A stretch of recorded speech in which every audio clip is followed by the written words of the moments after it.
संदर्भात अत्यंत महत्त्वाची बैठक पार पडलेली आहे।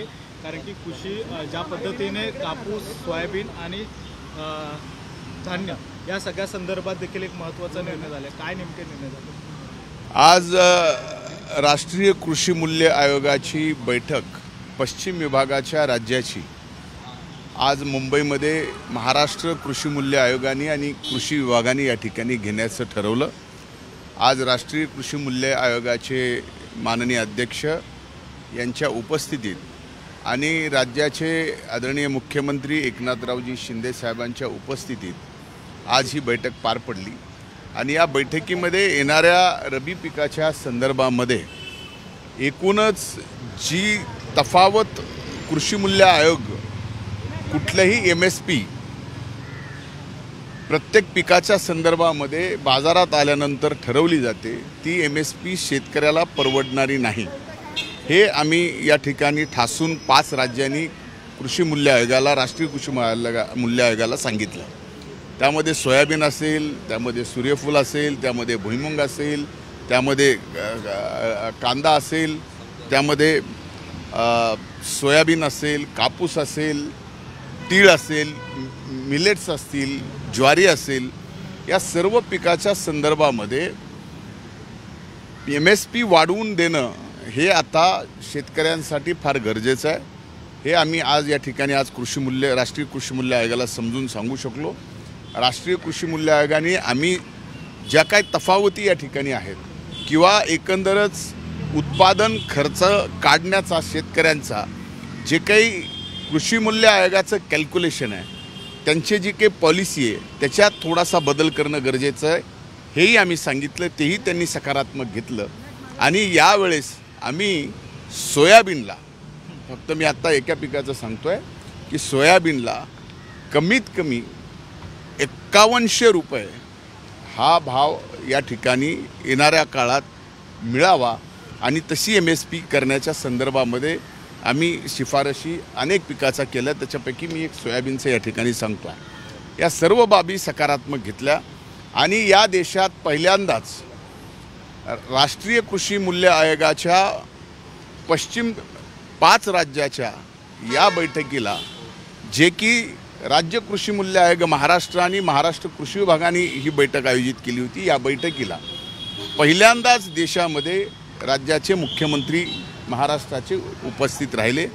त्यामुळे अधिकचा परिणाम स्वाभाविकच राष्ट्रीय कृषी मूल्य आयोगावरती माननीय मुख्यमंत्री या ठिकाणी उपस्थित राहिल्यामुळं पडलेला आहे। त्यामुळं मला खात्री आहे की योगायोगाने आपल्याला माहिती आहे की ज्यावेळेस आदरणीय मोदी साहेबांनी तिसऱ्यांदा शपथ घेतल्यानंतर पहिली कॅबिनेट झाली आणि पहिली सही त्यांनी तिसऱ्या टर्मची जर कशावर केली असेल तर 17वा हप्ता जो शेतकऱ्यांचा नमो किसान सन्मान योजनेचा या ठिकाणी दिला जातो, तो 9 कोटी या देशातल्या शेतकऱ्यांच्या खात्यावर येणाऱ्या काळात प्रत्येकी 2000 रुपये हे जे जाणार आहेत त्या बाबतीतली सही केली।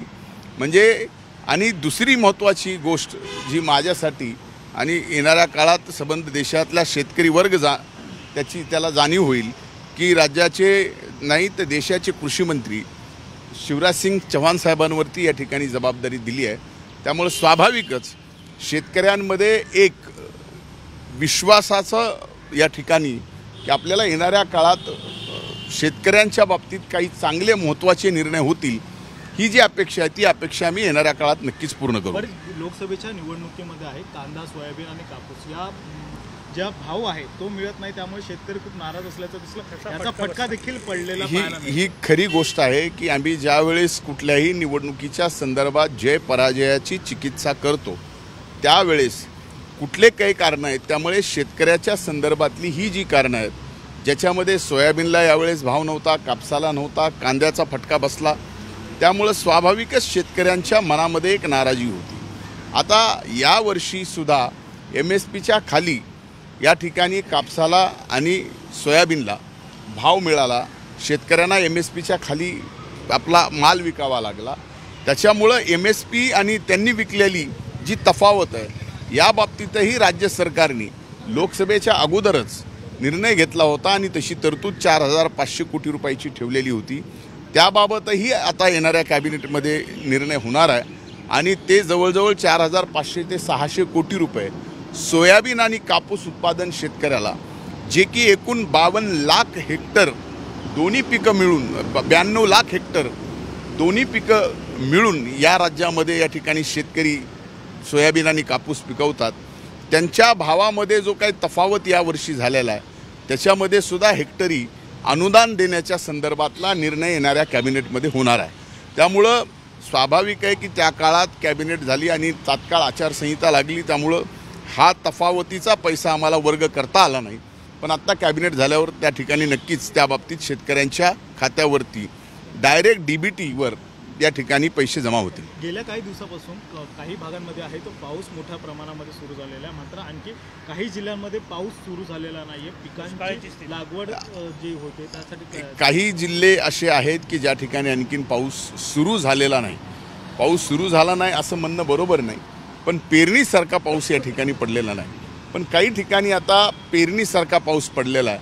त्यामुळं आम्ही कृषी विभाग म्हणून सुरुवातीला सर्वच महाराष्ट्रातल्या शेतकऱ्यांना सांगितलं होतं की जरी आत्ता पाऊस पडलेला असला तरी जमीन आणि उन्हाळ्यातलं जे ऊन आहे त्यामुळं जी जमीन ज्या प्रमाणात गरम झालेली आहे त्या प्रमाणात पाऊस पडल्यानंतर ती थंड होणं आणि त्याच्यानंतर पेरणी करणं हे योग्य होणार आहे. त्यामुळं आता ज्या ज्या ठिकाणी 3 mmपेक्षा जास्त पाऊस पडलेला आहे त्या ठिकाणी पेरणी करायला तसं काही हरकत नाही.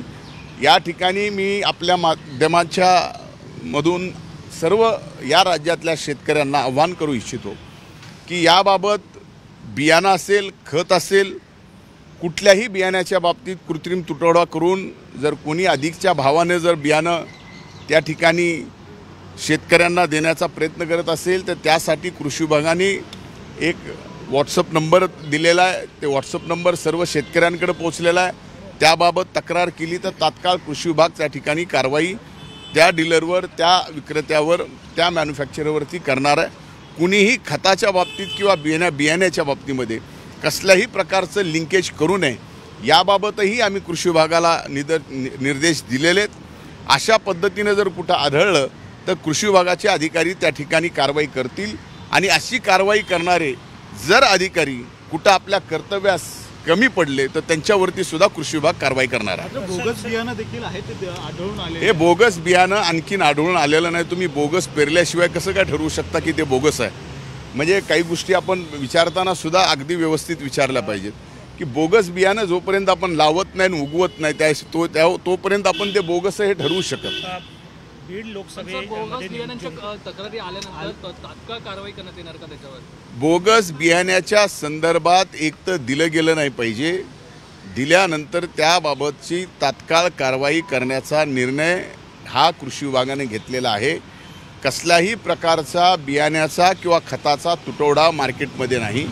कुणी जर कृत्रिम तुटवडा दाखवून शेतकऱ्याची लूट करत असेल त्याच्यावरती कृषी विभागाच्या सर्व अधिकाऱ्यांना महाराष्ट्रातल्या त्यांच्यावरती कारवाई करण्याच्या बाबतीमध्ये निर्देश दिलेले आहेत. बजरंग सोनावणे बीडमधून जिंकून आलेले आहेत, त्यांनी तुमचे खास आभार मानले.